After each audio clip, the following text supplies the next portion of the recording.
샬롬, 주님의 이름으로 환영하고 축복합니다. 오늘 대림절 두 번째 주일을 맞이하면서 주님 앞으로 나오신 우리 성도님들 모두에게 주님의 평화가 함께 하시기를 다시 한번 기도합니다. 우리 옆 사람과 한번 인사해 볼까요? 주님의 평화가 가득하기를 바랍니다. 옆 사람하고 하라 그랬다고 꼭 오른쪽에 있는 사람에게만 하지 마시고 양쪽에 다 하시면 더 좋을 것 같아요. 오늘 말씀을 시작하면서 한병철 교수님이라고 하는 분이 피로사회라고 하는 책을 썼는데요. 이 책을 통해서 우리 현대인들을 이렇게 표현을 했습니다. 자신을 착취하는 가해자임 동시에 피해자다. 우리 현대인들이 그렇다는 거예요. 그 이유는 성과를 내야 된다고 하는 강박, 남보다 뒤처지면 안 된다고 하는 불안. 이런 속에서 사람들은 스스로를 태운다는 거예요. 그래서 이러한 사회적 분위기가 우리를 쉽게 번아웃을 시키기도 한다고 그렇게 피력을 하고 있습니다. 혹시 여러분들 늦가을 추수가 끝난 들판을 보신 적이 있습니까? 그곳을 보게 되면 낫이 지나간 자리에 무엇이 남아 있습니까? 잘려나간 풀들의 그루터기만 남아 있는 것을 보게 되지요. 향긋한 풀냄새는 사라지고요. 흙먼지 차가운 바람만이 그 벌판을 휘감고 있습니다. 생명력이 끊어진 것 같은 적막함, 뿌리까지 드러난 벌거벗은 느낌. 성경은 이것을 오늘 성경에서 우리에게 뭐라고 표현하고 있냐면 베인 풀과 같다, 이렇게 표현을 하고 있습니다. 이러한 모습은요, 어떻게 보면 가끔씩 우리의 모습은 아닌가라는 생각을 갖게 해요. 여러분들이 올 한 해를 살아오시면서 우리의 영혼이 베인풀 같지는 않았나를 한번 생각해 보시기를 바랍니다.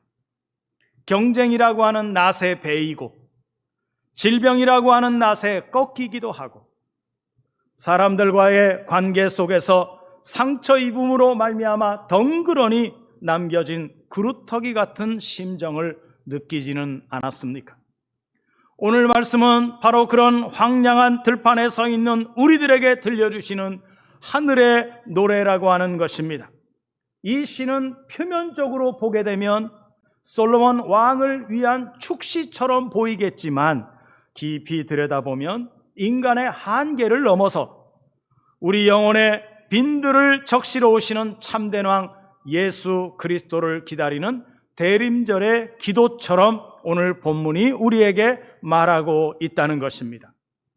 오늘 말씀은 어떻게 보면 베인 풀처럼 상한 우리의 심령 위에 단비처럼 은혜를 내려주시겠다고 말씀하고 있습니다. 그리고 그 은혜의 자리로 우리를 초청하고 있습니다. 여러분, 우리가 그런 은혜를 누리려고 하면 먼저 뭐를 해야 될까요? 오늘 성경 본문에서 우리가 그 해결책을 찾아보면서 함께 은혜를 나누려고 합니다. 첫째는 하나님의 정의는 위로부터 내려온다는 것을 말하고 있습니다. 1절의 말씀 보면 하나님이여 주의 판단력을 왕에게 주시고 주의 공의를 왕의 아들에게 주소서, 그래요. 시편 1절의 말씀에서 왕의 지혜나 정치력을 칭송하지 않아요. 여기 주인공은 솔로몬 왕입니다. 오히려 왕에게는 능력이 없다를 전제하고서 말씀하고 있다는 거예요. 여러분, 솔로몬 왕 여러분들도 아시지요? 얼마나 똑똑한 사람입니까? 그가 하나님 앞에 일천번제를 드릴 때 하나님께서 번제가 끝난 다음에 솔로몬을 찾아와 말씀하십니다. 내가 너에게 무엇을 해주면 좋겠느냐? 그는 임금의 처지에서 여러분 같으면 뭘 요구하겠습니까? 솔로몬이 이렇게 말합니다. 저는 어린아이니 내게 나라와 백성들을 다스릴 수 있는 지혜를 주십시오.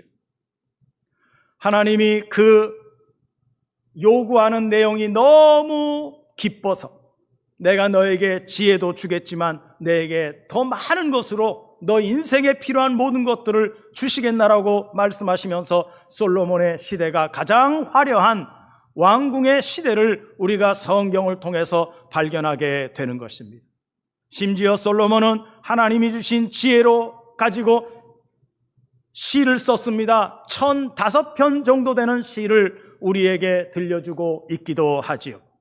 그럼에도 불구하고 오늘 성경은 뭐라 그래요? 그 왕은 능력이 없음을 전제하고 있다는 것입니다. 하나님, 당신의 판단력을 나에게 주십시오. 당신의 판단력이야말로 내가 가장 절실하게 필요하고 요구되어지는 내용이라고 말합니다. 이 말은 다른 말로 표현하면 인간 왕이 세우는 정의는 불완전하다, 그 얘기예요. 솔로몬같이 그렇게 지혜롭고 많은 사람들에게 칭송을 받았던 왕일지라도 인간이 세운 정의는 불완전하다는 말을 하고 있는 겁니다. 이 당시에 고대 근동의 왕들은요, 말이 곧 법이었어요. 임금이 법이었어요. 말이 법이었어요. 백성들은 쩔쩔맵니다. 왕이 말 한마디 하면요, 어떤 사람은 초계같이 그냥 그 자리에서 목숨을 잃는 경우도 있었고요. 죽는 경우에 처했더라도 왕이 살려줘라 그러면 사는 거예요. 그렇게 왕의 권력과 왕의 어떤 능력은 법이에요. 사람들은 꼼짝 못합니다. 그러나 오늘 성경에 등장하고 있는 이스라엘 왕은 달라요. 무엇이 다르느냐? 하나님의 법을 수탁받은 대리자일 뿐이다라고 하는 것을 전제하고 있다는 거예요. 어쩌면 우리는 내 인생의 왕자에 내가 앉아서 나의 법으로 내 삶을 통치하려고 합니다. 내 계획대로 다 돼야 돼. 내 말이 다 옳아. 그러나 그 결과는 뭐였어요? 갈등이었고 불안이었다는 것입니다. 그래서 오늘 성경의 표현대로 베인 풀과 같은 신세였다라고 말씀하는 거예요. 한나 아렌트라고 하는 분은 그녀의 명저 폭력에 대해서 이렇게 표현했습니다. 폭력은 권력을 파괴할 뿐 결코 권력을 생성해낼 수 없다, 이렇게 표현합니다. 세상은 힘과 폭력으로 질서를 잡으려고 하지만 진정한 권리는 오늘 본문에서처럼 억압이 아니라 자발적인 동의와 사랑에 있다고 성경은 말씀을 하고 있습니다. 여러분들은 어떤 조직에서 어떤 자리에 있습니까?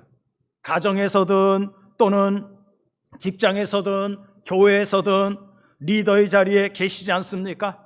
아니면 여러분들 자신의 인생은 내 힘으로 경영하려고 하는 안간힘을 쓰면서 내 인생의 주체자로 살아가고 계시지 않습니까? 그렇다면 오늘 말씀은 단호하게 우리에게 말하고 있어요. 내 힘으로 쥐어짜는 통치를 멈춰라, 이렇게 말해요. 내 힘으로 하려고 했던 모든 힘을 다 내려놓으라고 말씀하고 있습니다. 그리고 1절에서 이렇게 말해요. 기도하라고 말합니다. 우리는 이 간절한 기도의 권면을 받아들이면서 주님, 이제부터 나에게 판단력을, 내 판단이 아니라 하나님의 판단력을 나에게 주십시오 라고 우리가 기도할 수 있어야 됩니다. 지금까지는 내 혈기와 내 고집을 가지고 하나님의 성품도 아닌 나의 성품을 가지고 이 세상에 내게 주어진 삶을 살려고 했지만 이제는 내 성품이 아니라 하나님의 성품이 나를 가득 채우게 하셔서 그 성품이 나를 통해 흘러가게 하시옵소서라고 기도할 수 있는 우리가 돼야 됩니다. 그럴 때요, 비로소 우리의 삶에 진정한 질서가 잡히게 된다는 것을 성경이 말씀을 하고 있습니다. 사랑하시는 성도 여러분, 우리가 진정으로 기다리고 있는 주님은 평화의 왕이세요. 평화의 왕은 하나님의 뜻을 온전히 받아들인 사람에게 임하시는 왕입니다. 나의 왕관을 내려놓고 하나님의 통치를 구하는 우리를 통해서 하나님의 역사가 이루어진다는 사실을 우리는 깊이 묵상해야 될 줄로 믿습니다. 두 번째, 주님의 은혜는 베인 풀 같은 인생에 단비로 내리신다라고 말씀하고 있어요. 6절을 보세요. 그의 벤 풀 위에 내리는 비같이 땅을 적시는 소낙비같이 내린다 그래요. 여기 베인 풀이라고 하는 표현은요, 참 시적이지 않아요? 그러나 비극적인 표현이에요. 풀이 베어졌다고 하는 것은 생명의 근원인 뿌리와 줄기가 잘려 나갔다는 것이고, 혹은 추수가 끝나 앙상하게 드러난 상태를 상징하기도 합니다. 이러한 벌판에 태양빛이 비치게 되면 그냥 말라 죽을 수밖에 없어요.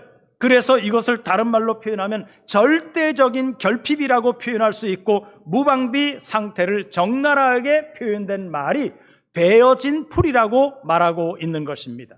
그런데 이것이 그대로 방치되어 있는 상태가 아니라 왕의 통치가 이루어진다고 말씀하고 있는 것에 우리는 감동을 받을 수 있는 겁니다.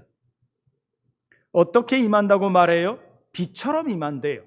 폭풍우가 내리치면은 땅이 파이고 흙탕물이 생기지만, 그러나 오늘 성경에는 단비같이 내린다 그래요.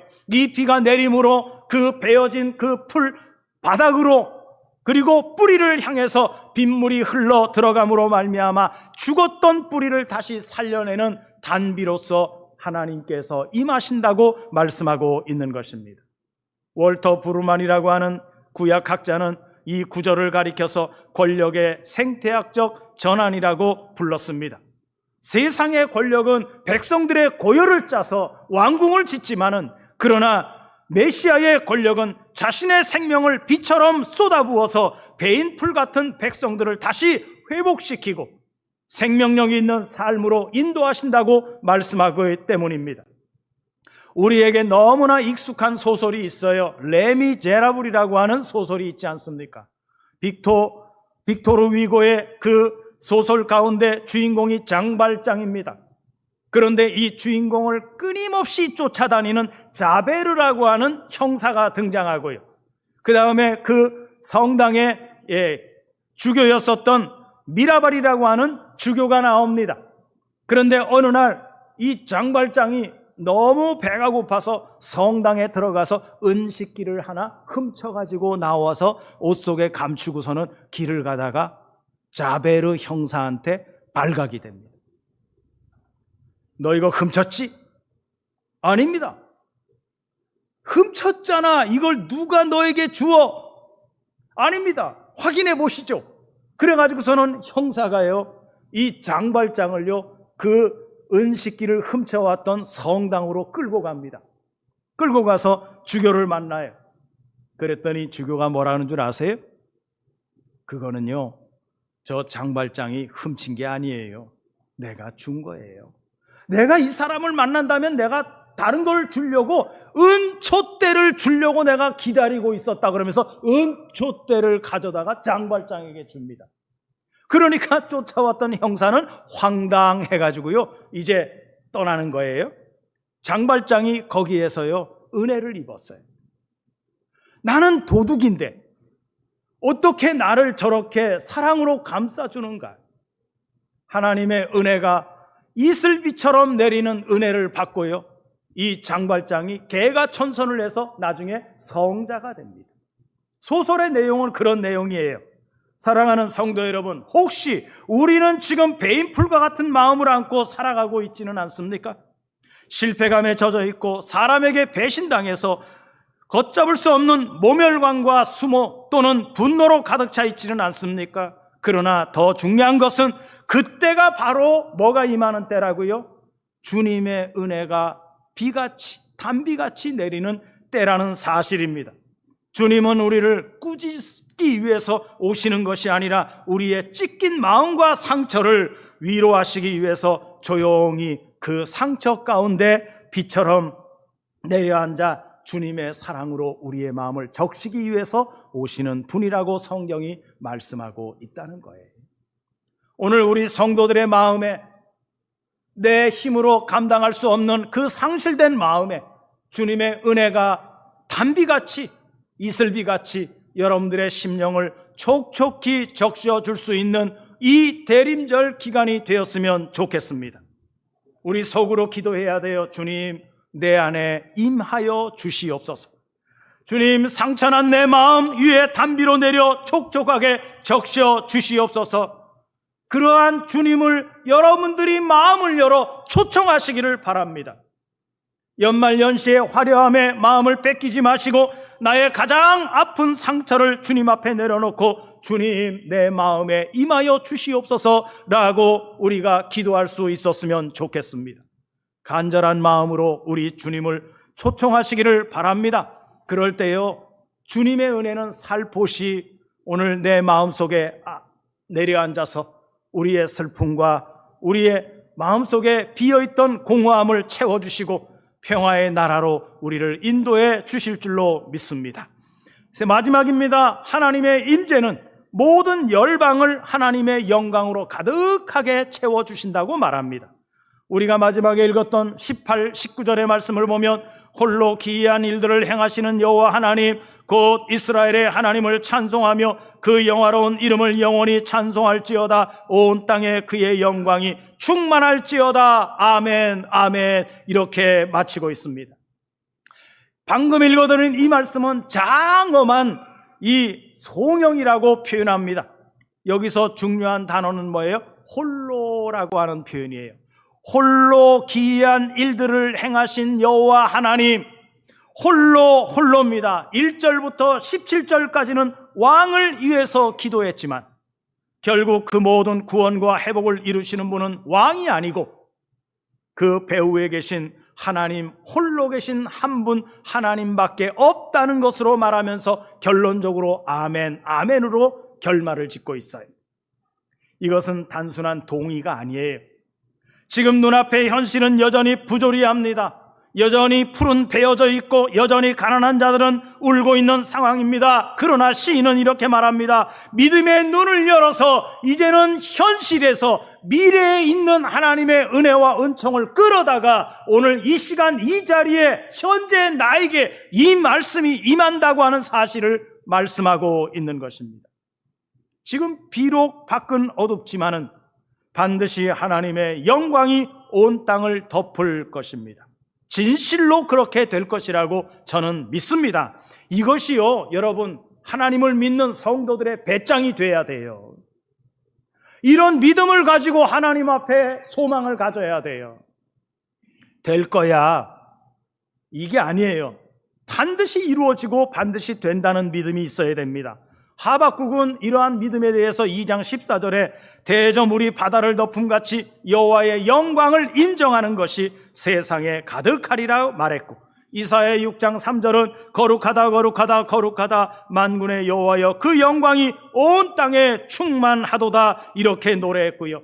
시편 46편 10절에도 너희는 가만히 있어 내가 하나님됨을 알지어다. 내가 열방과 세계 가운데 높임을 받으리라. 마지막 시편 57편 5절에서는 하나님이여 주는 하늘 위에 높이 들리시며 주의 영광이 온 세계 위에 높아지기를 원하나이다 라고 고백하고 있습니다.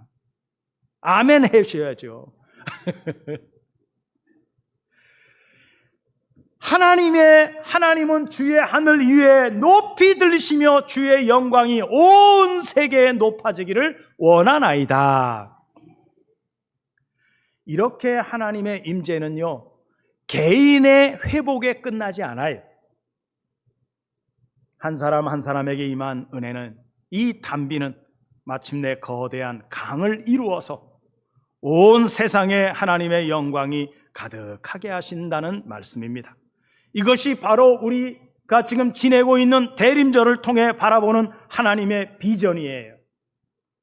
대림절을 지키고 있는 우리는 아직 오진 않은 하나님의 나라를 이미 온 것처럼 믿고 있는 사람이에요. 어떤 사람은 이미 와서 그분과 함께 동행하고 그분의 생각을 나의 생각으로 바꾸어서 아버지 하나님의 뜻대로 살려고 하는 믿음의 삶을 살아가고 있는 사람들도 있습니다. 결국 이 땅은 하나님의 영광으로 뒤덮일 것임을 알아 우리는 아멘, 아멘으로 확신하게 되는 것입니다. 우리 주님의 임재는 개인의 회복을 넘어 세계 열방을 채우시는 하나님의 은혜임을 다시 한번 상기하시기를 바랍니다. 그래서 선포하십시오. 하나님의 역사가 나뿐만이 아니라 나를 비롯한 연결된 이웃과 그리고 좀 더 넓게 나라와 민족, 열방들을 하나님께서 하나님의 은혜로 채우신다는 사실을, 우리는 이 모든 역사가 이 말씀 안에서 이루어져 있다는 사실을 믿어야 될 줄로 믿습니다. 오늘 고대 이스라엘 왕을 위한 본문은 노래로 시작하는 것 같지만 결국 온 인류의 참되신 왕 예수 그리스도를 향한 웅장한 교향곡과 같이 우리에게 울려 퍼지고 있습니다. 우리가 말씀드린 내 힘을 내려놓고 하나님의 판단력을 가지고 사시는 우리 성도님들이 되었으면 좋겠습니다.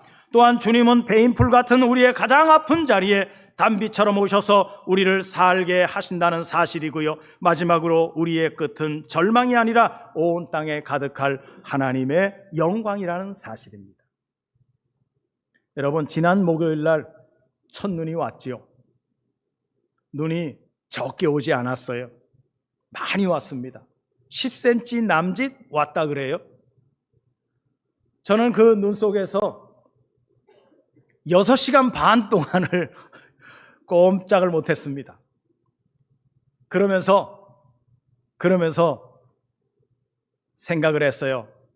참, 인간이 지혜롭고 힘이 있고 능력이 있다고 하지만 고작 10cm 남짓 온 눈밭에서 차들이 꼼짝 못하고 서 있는 모습을 보면서 참 연약한 게 인간이구나 하는 생각을 뼈저리게 느꼈습니다.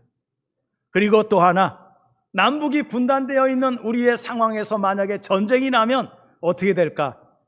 다 죽게 생겼구나. 차 타고 나오다가 다 죽게 생겼구나. 차라리 차 버리고 걸어가거나 뛰어가면 오히려 살지 않을까, 그런 생각까지 미치더라고요. 여러분, 우리는 연약합니다. 눈 10cm 정도 와도 꼼짝 못하는 우리 자신을 발견하면서 정말 이 온 세상의 모든 것을 주관하시는 하나님만이 우리의 소망이 되어야 되고, 우리는 그 소망 가운데 믿음의 삶을 살아가는 것이 정답이 아닌가 하는 생각을 깊이 묵상하면서 왔습니다. 아무쪼록 하나님의 판단력을 왕에게 내려주십시오. 이런 기도와 간구처럼 오늘 벤풀과 같은 우리 연약한 존재 위에 하나님의 은혜가 소낙비 또는 단비로 내려앉아서 우리로 하여금 우리의 삶에 생기를 얻고 회복을 얻어서 하나님께 영광을 돌리며 살아갈 수 있는 대림절 귀한 기간이 되어지시기를 주님의 이름으로 축복해 드리겠습니다. 기도합니다.